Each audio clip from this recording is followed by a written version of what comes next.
La procédure de sauvegarde fait partie des 5 outils qui sont à la disposition du chef d'entreprise quand il ressent des difficultés économiques.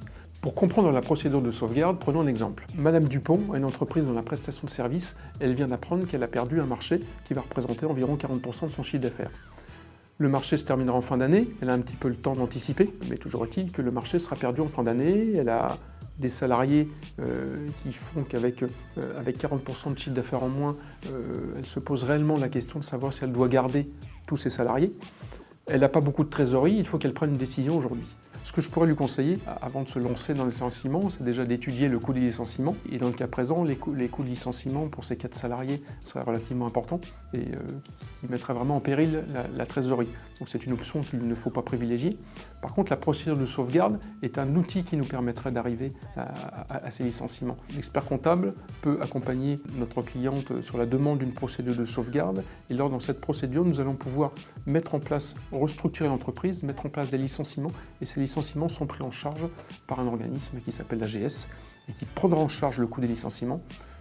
Ces coûts de licenciement ne seront pas effacés, il faudra les rembourser, mais il faudra les rembourser dans le plan de sauvegarde, c'est-à-dire qu'ils pourront être étalés jusqu'à 10 ans après la restructuration de l'entreprise.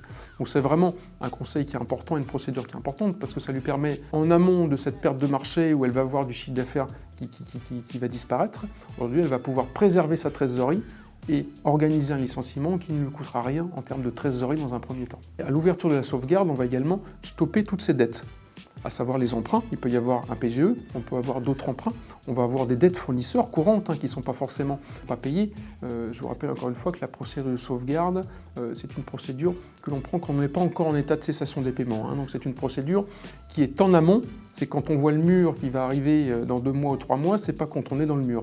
Donc on anticipe, on n'est pas en état de cessation des paiements, et quand on rentre en procédure, on stoppe toutes les dettes qu'on a. C'est-à-dire qu'on va figer les emprunts, on va stopper les dettes fournisseurs que nous devions aujourd'hui, qui ne seront pas annulés, mais qui seront payés sur plusieurs années.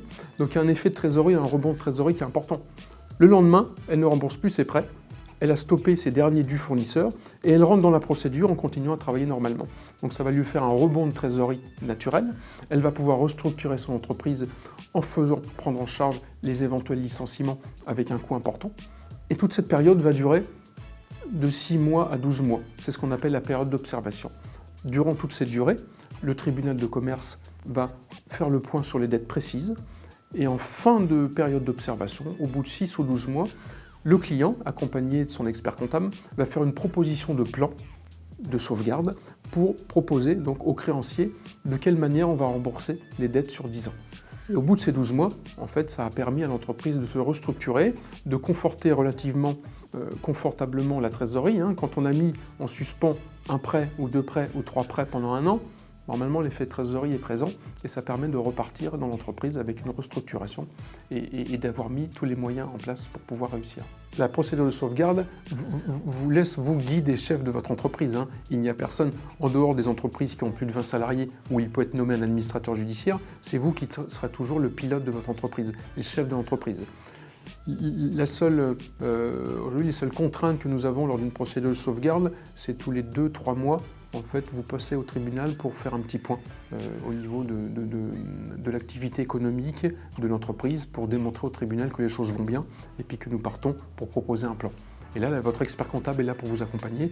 Tous les 2-3 mois, nous, pour mes clients qui sont en procédure de sauvegarde, c'est nous qui nous occupons de tout. On prépare une situation, on fait un petit rapport au mandataire judiciaire, puisqu'il y a quand même un mandataire judiciaire qui va être présent au dossier et qui surveille le dossier. Donc on lui fait le point, on fait la situation, nous faisons un accompagnement, un petit rapport au mandataire judiciaire. Nous sommes présents à l'audience de manière à accompagner et rassurer tous les partenaires.